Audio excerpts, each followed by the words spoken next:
Hello, here we are. Here we are. You got to unmute the mics. That's what you got to do, right? Okay.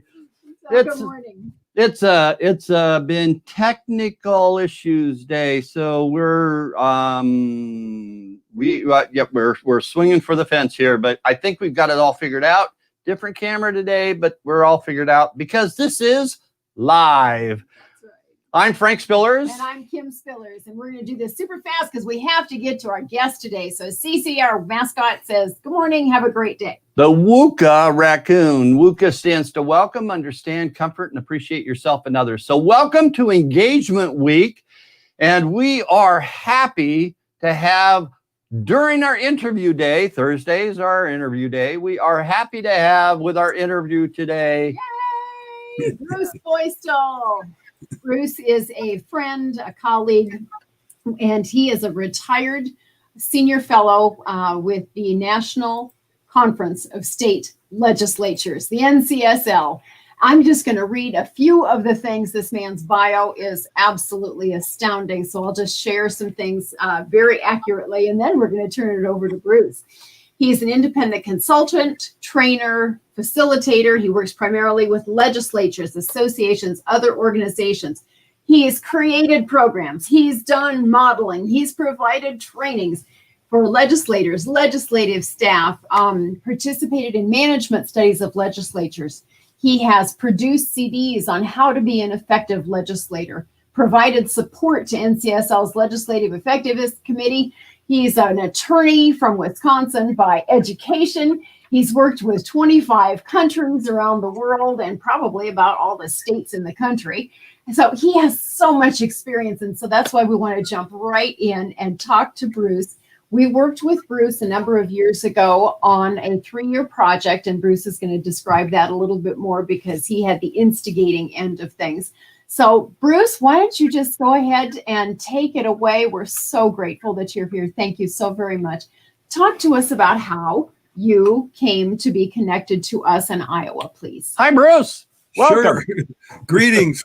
Well, I'll weave that in. In every wonderful pairing, like Frank and Kim, each have their strengths. And one of the things that Kim did is give me some very clear marching orders on talking about my background a bit, but giving you 3 stories that connect to citizen engagement, that one with a national flavor, one with a state flavor, and one with a local flavor. And since I worked for state legislatures, all of them will be somewhat based on states, but I'll follow Kim's clear guidelines once again, and I'll weave in more of the Iowa part. She also asked me, and Frank asked me, to emphasize some rural situations, rural legislators connecting with citizens, and I'll do that as well.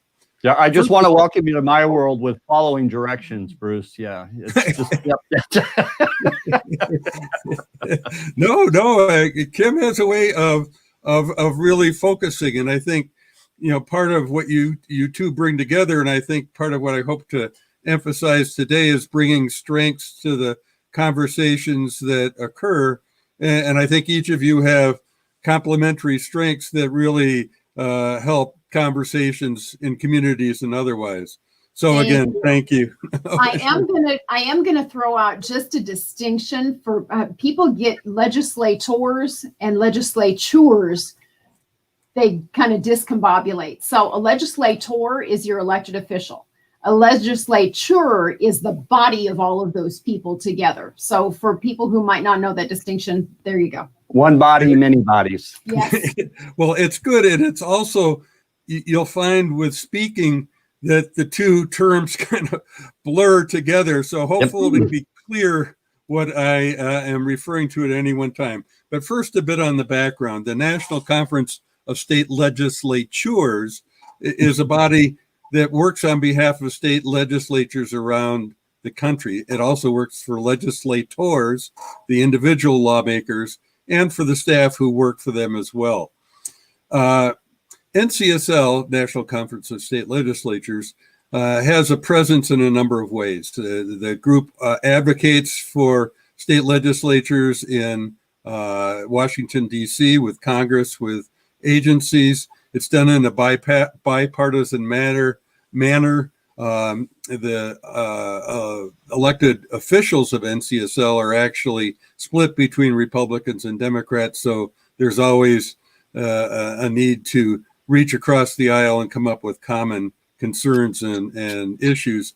And primarily what the advocacy in Washington, D.C. relates to is not having unfunded mandates, allowing the state's discretion, especially in areas such as education and corrections, that sort of thing, to chart their own course. That what works for Iowa may not work for New York, may not work for Wyoming, different circumstances, that sort of thing. In addition to that advocacy role, the organization provides information on every topic that legislatures deal with.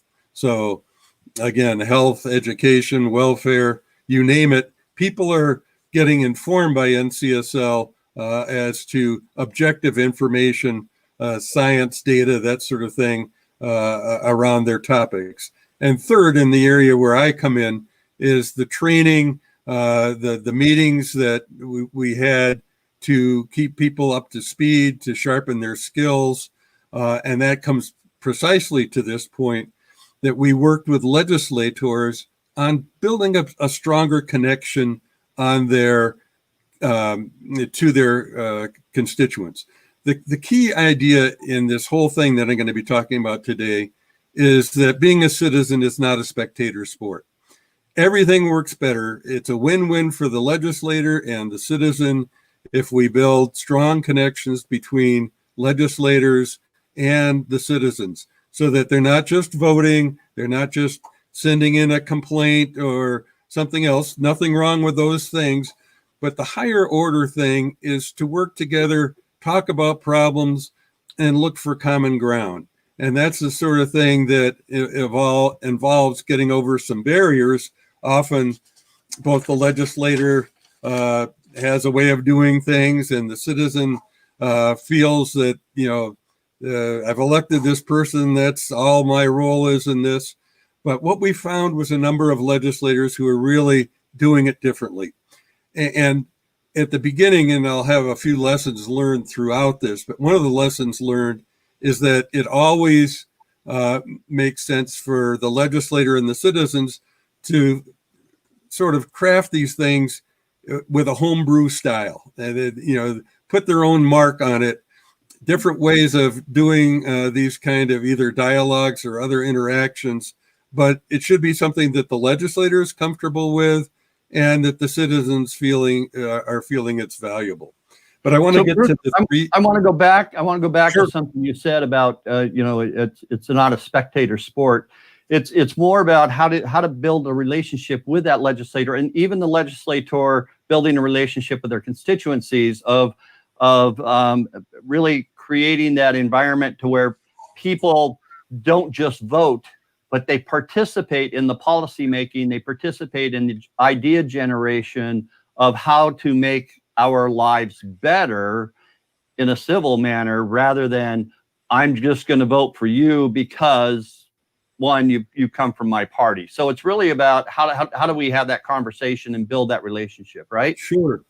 Yeah, absolutely, Frank. And I think, and again, I think you guys, build this in the work you do, and I'll talk a little bit about that in a minute. But I think people get pulled into it not with the idea of I want to have a relationship with my, legislator. It isn't that. You usually don't start off with that. You usually start off being intrigued by an issue. You get an invitation to come and participate. You're not really sure, but you think, oh, this could be fun. We'll try that, and then you get into it, and at the end of it, you thought, oh, this was pretty good. I learned from other people, and the legislator isn't somebody just off in Des Moines. This is a legislator who lives in my area and it's had personal experiences similar to mine. So it brings down the walls. Mm-hmm. And I think most people don't go in realizing that. but it's a byproduct, and almost always a sense. We surveyed people after these different types of dialogues, and it was almost unanimous. People feeling energized, people feeling excited, people feeling like their horizons were broadened a bit, and some of this, the veil of secrecy, whether or not it's actually there, but they feel like that veil is lifted a bit. Even one legislator who didn't do so much conversations, but created a shadow program where the person just, shadowed her all day long at the legislature. And she did it for multiple people. And, that general sense in hers, it was the people said, this was great. And you never even asked me if I was a Republican or a Democrat. You let me in on all the conversations with lobbyists and everybody else. And I got a sense for what you have to deal with, but you never even asked me, and I think it's that commitment. They realize that most legislators really do have a commitment to their constituents, and they're trying different methods of trying to connect. So, I think your point is well taken. Let me start with the first story that has at least a bit of a national twist, and that's Sheila Cascaden from your neighboring state of Minnesota. And she tells the story that she was calling up a constituent. She thought it was a routine call to get a yard sign put up again. They'd done it before. She thought it was just a hi, hello, would you put up a sign again, yada, yada. And she got somebody new in the house.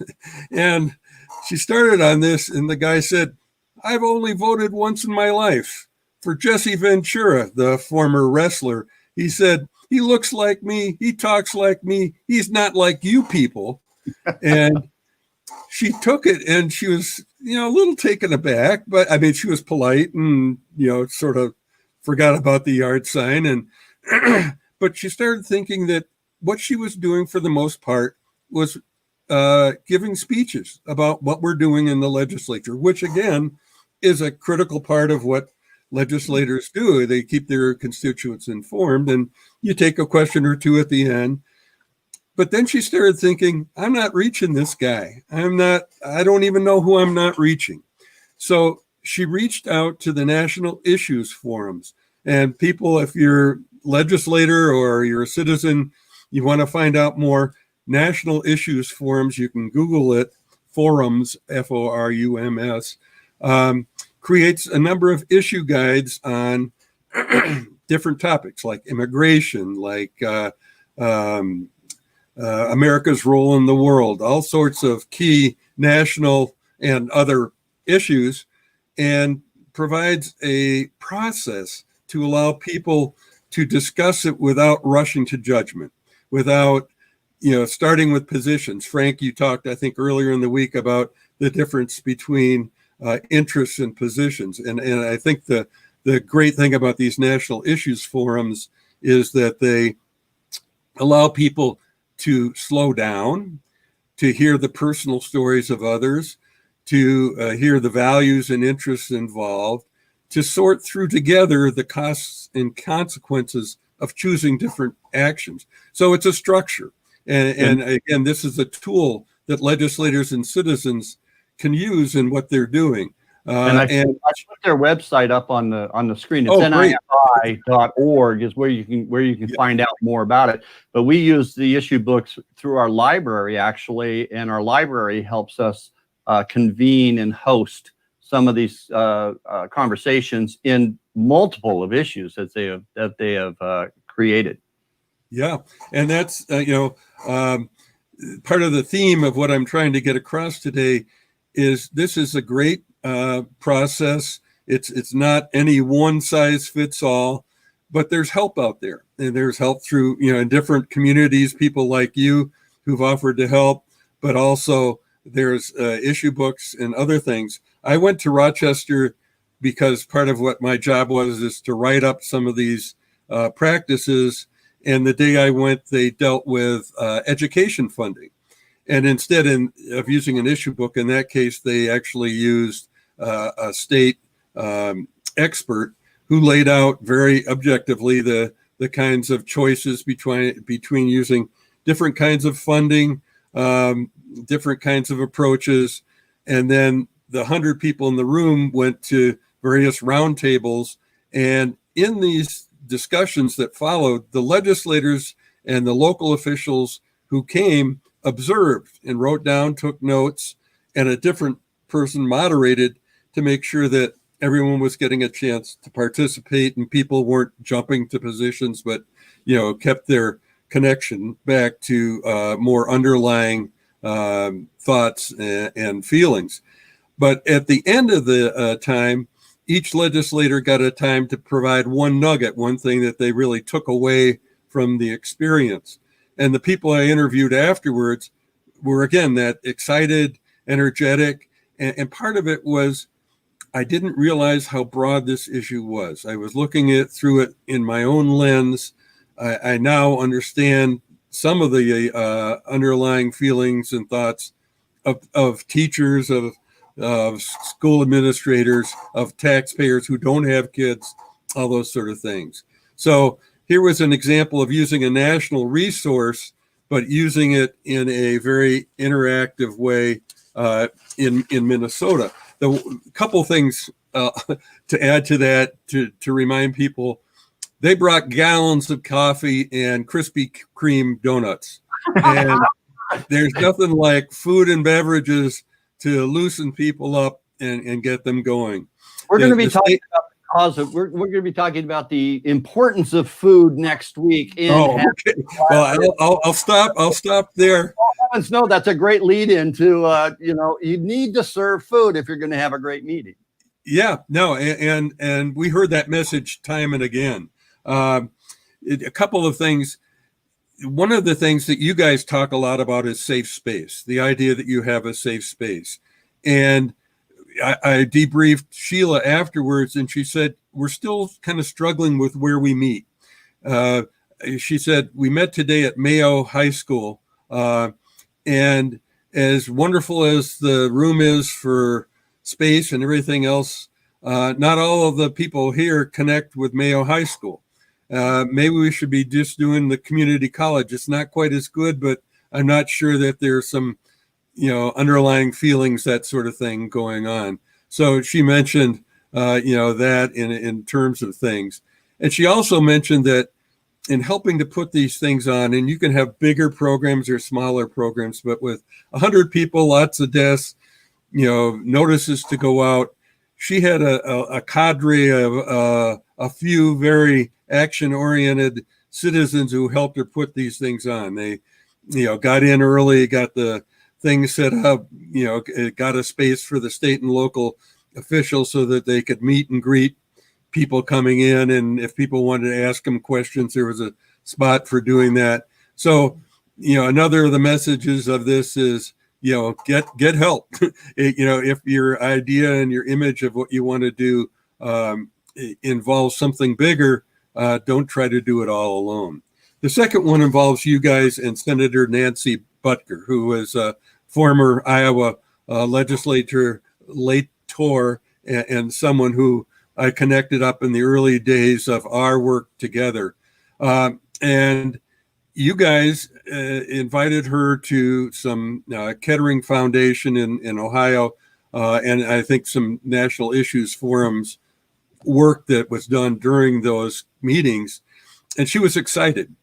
And the interview I had with her at that time said, I really saw with Frank and Kim the opportunity to create some conversations that wouldn't devolve into the kind of partisan divide that we often get into, the kind of gridlock, deadlock conversations where we're just talking over each other.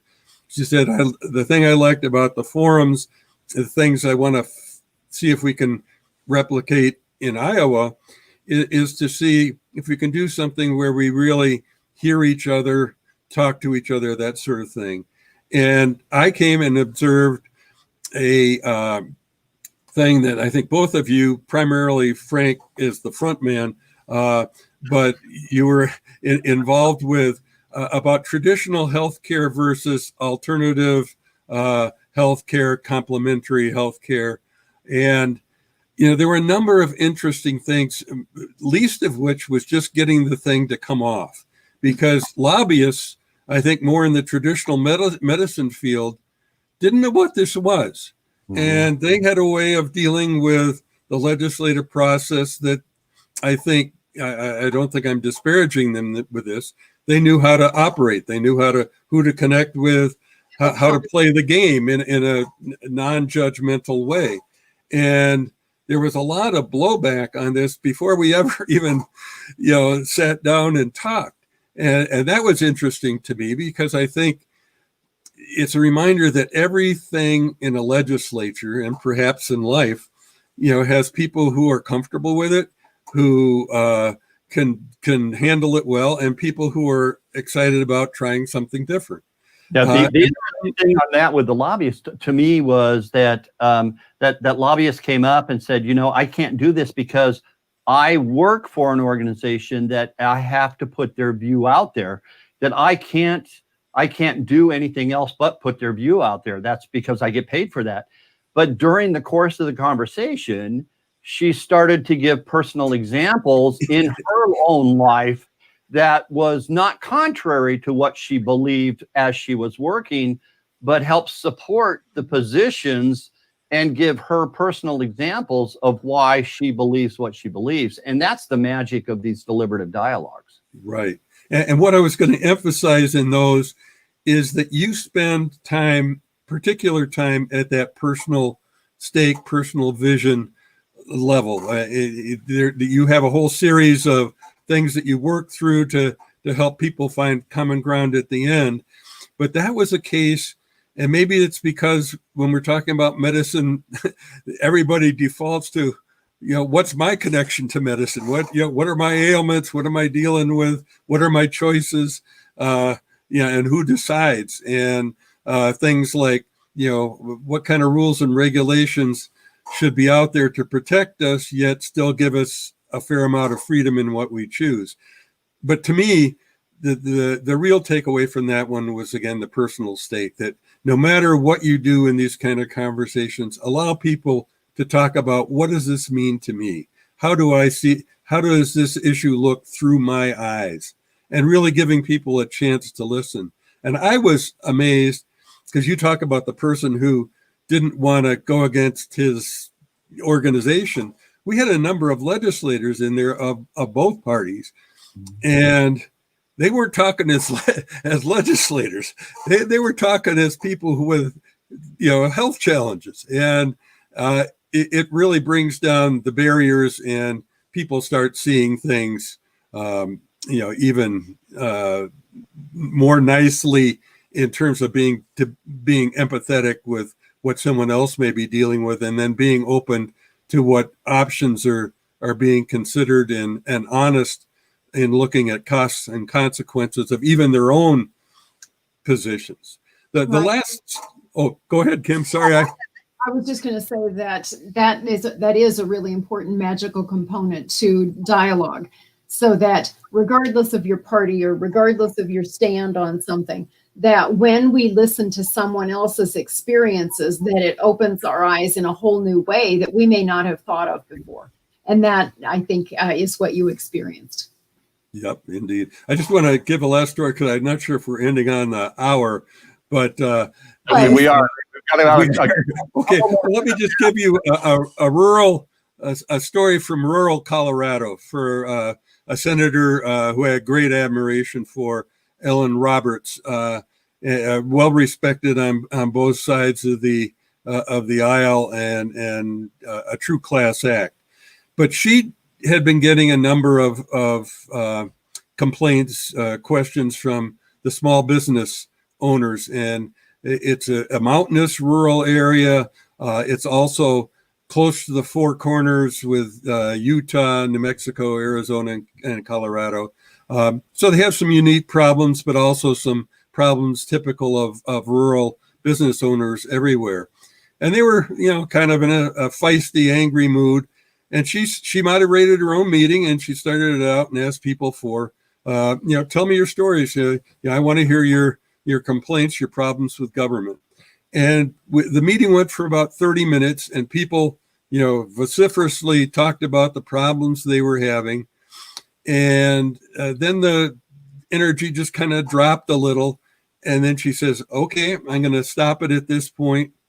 And what I need you to do is focus on which of these problems that you've raised are mere irritants and which ones are deal breakers.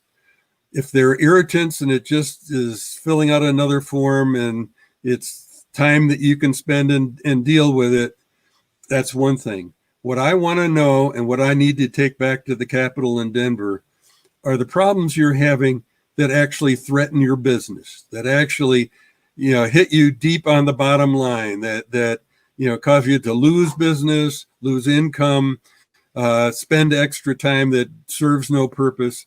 That's what I need you to focus on. Give me those deal breakers. I'll take them back to Denver and I'll share them with my colleagues. And that to me raised, the lesson learned is the value of the focus question. And I'm sure she went in with that in her pocket because she knew the people were angry. She knew they needed to vent, but she knew she needed to bring them back around and give her some gold, give her some stories that really connect to why the rules or statutes that have been passed really impacted them in a way that no one would really want to have happen. No one wants a well-meaning business person to go under. If they're hardworking and serving a purpose, we all want them to work out. So, she asked for those stories that she could then bring back and convey.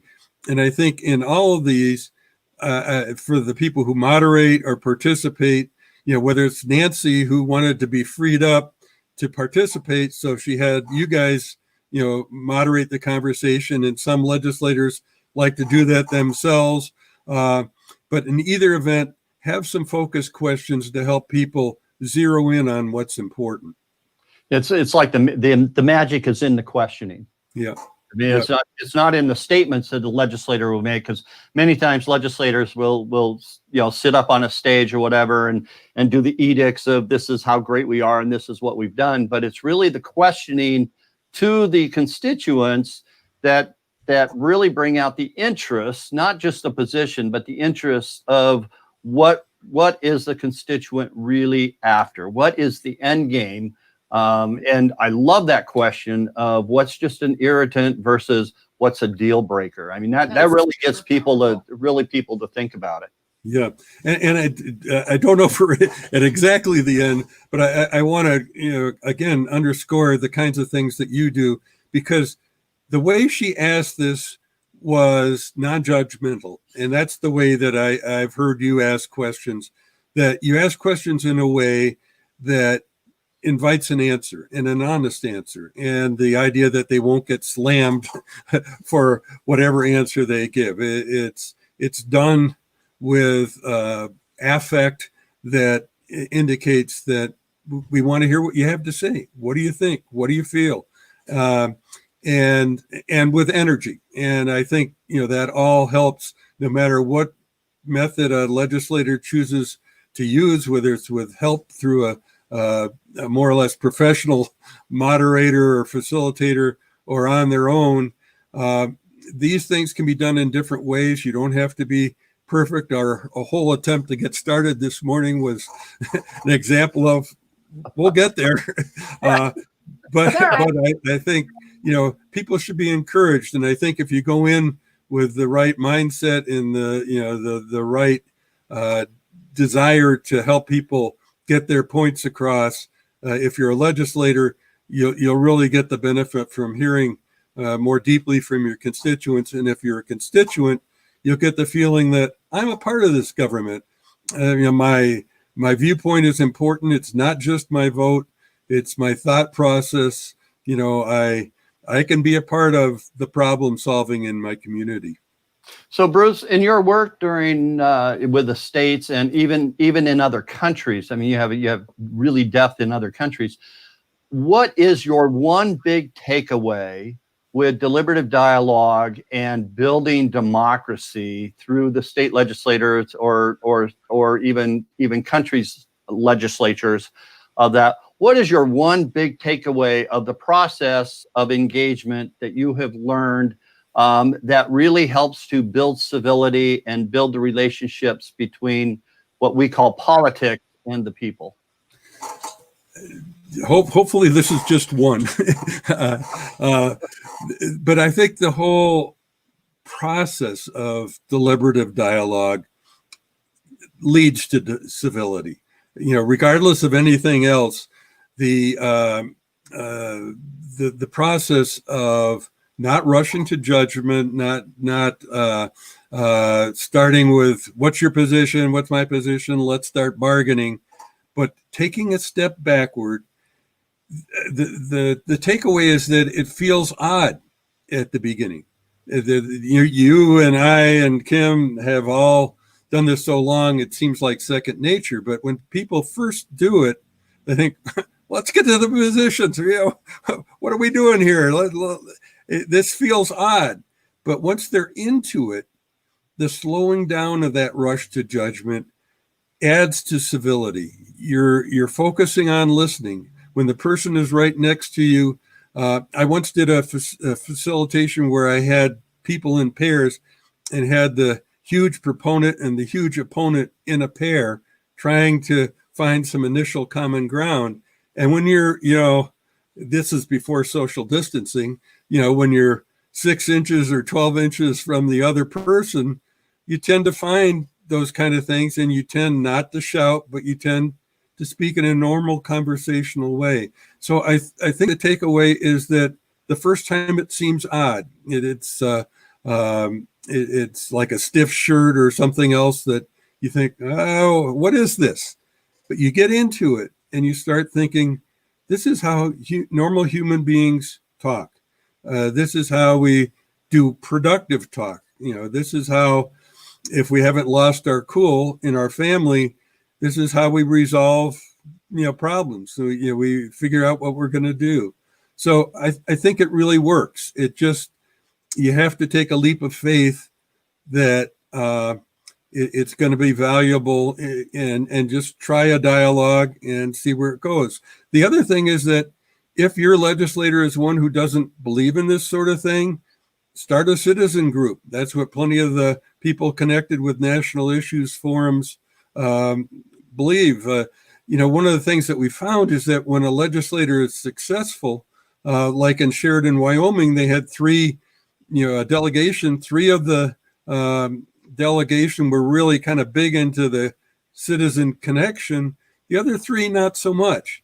But once they started creating these, 2-day town halls, all this other sort of stuff, the others came along and they kind of dipped their toes in, and they became advocates themselves. And, part of it, no one wants to get left behind. Legislators, others, it was one of those things that, they got into it. And I remember watching the part of what they did in this. It's a fantastic program in Sheridan, Wyoming. One of the things that they traditionally did on the lunch of the first day is they went to the girls, it's correctional. It's where juvenile offenders are sent. And they went to the girls' institution there in Sheridan. And I saw one of the guys who was sort of slow to get into this stuff in deep conversation with this one young woman who, gotten into drugs and stealing and other stuff. And it was beautiful to see, because you thought, he's gotten a chance through these various kinds of discussions to learn better, what people expect, learn better to emphasize his own listening, all that sort of thing. And here was this girl saying, here's one of our legislators, here I am, essentially incarcerated, and he's talking to me, and we're sitting down at lunch, eating the same lunch.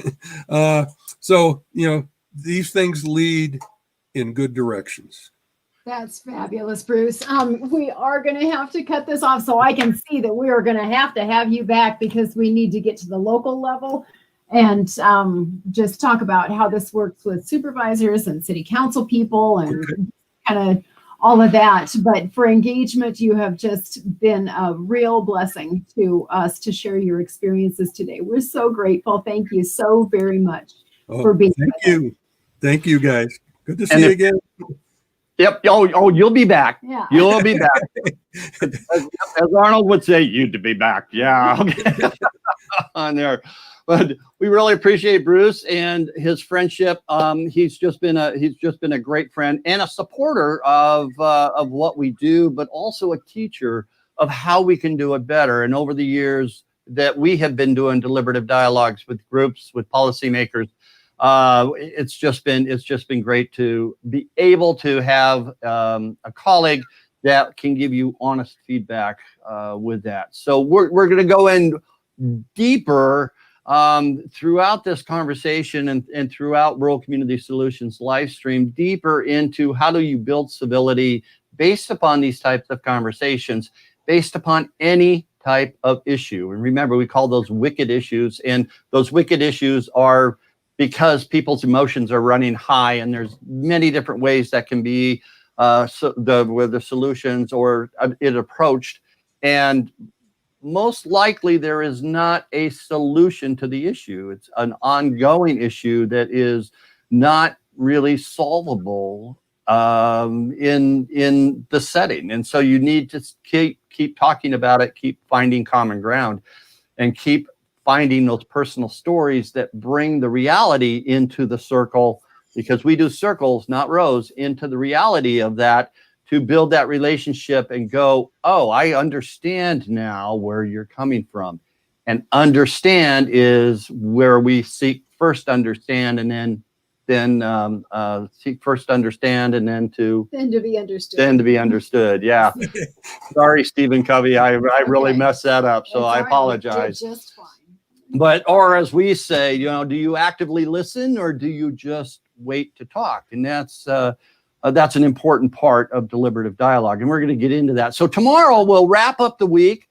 We'll talk more about what is deliberation, get into maybe some of the steps that what it is, what it isn't, and talk about some of the topics that we have approached and how some of those outcomes have come about. And then we're going to introduce next week's topic of collaboration and how we bring that together.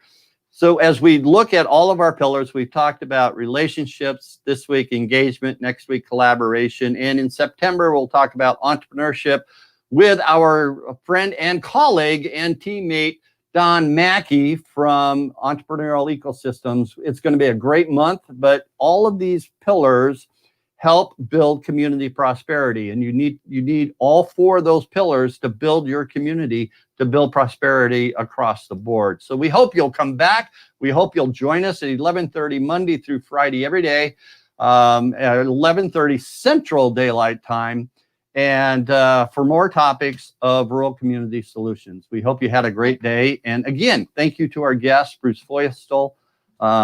He's just a great friend. I just want to put in a plug for next Thursday's interview as well, where we will be joined by Matthew Hoagland from North Carolina. Matthew has written a book called Think Small. It's a millennial's guide to thinking about living in rural America.